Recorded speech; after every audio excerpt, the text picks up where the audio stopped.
What is up, guys? Eric here from Real Film Reviews, bringing you another movie review, this time for the new Robert Pattinson film, Good Time. Good Time is directed by Josh and Benny Safdie, stars Robert Pattinson, Jennifer Jason Leigh, and Benny Safdie. Good Time tells the story of a bank robbery gone wrong, and when this happens, Robert Pattinson and his brother are forced to run from the police, but when his mentally handicapped brother is arrested, he has to spend the whole next night trying to make sure his brother does not get sent to Rikers Island. The script has one clear goal, and that is to make sure his brother does not get sent to prison by any means necessary. And I do want to say, I know that this film came out a long time ago, but in preparation for my top films of 2017 that I'll be releasing later this week, I really wanted to see this film, and after watching it, I wanted to review it because I did enjoy it quite a bit. Now, this film definitely falls into that genre of sort of neon noir films like Drive and Blade Runner, and sort of this new genre that's come about because of the Nicholas Winding Refns of the world, and I personally really enjoy that genre, and I think that this film did a very good job living up to that genre. The music in this film is absolutely phenomenal, and the aesthetic and the entire presentation is really great. Because the big things you need when you make a film like this is, one, you need a very strong performance, which you get in this film from Robert Pattinson.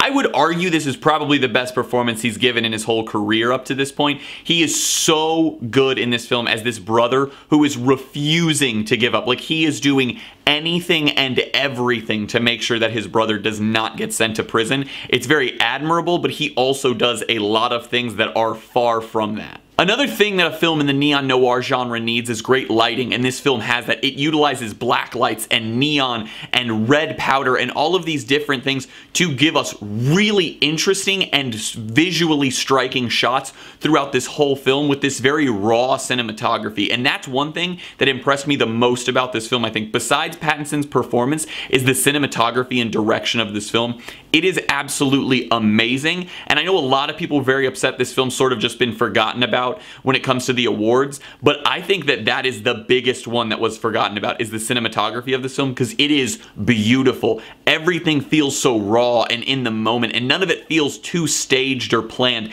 and that makes you feel that much more in that scene, in that intensity. All of those things combine to make this film have an absolutely breathtaking aesthetic that looks beautiful in every single sequence, and I really loved that about the film. And then, of course, along with that is Pattinson's great performance, but the script of this movie is something that I think is very interesting. It's not a very long film, and it's constantly moving forward. This movie never has, like, that moment of a lull. It doesn't have that part where you're like, oh, well, where do we go from here? It's always something going wrong or something going right, and then them continuing to move forward in the story. And that's a very hard thing to do because lots of movies nowadays like to slow down. The only issue I had with the film was really just one specific scene that I don't want to spoil what happens in it or anything. It happens near the middle of the film, and while it's not a lull in the story, it just sort of felt like it lasted too long. It wasn't slow, it didn't lose anything, it didn't hurt characters, it just felt as though there were other sequences in the film that time could have been used on where I would have liked to see them extended. It's not so much that scene was too long, more that I would have liked more of others, but the film needed to stay that same length. If this film would have been dragged out longer,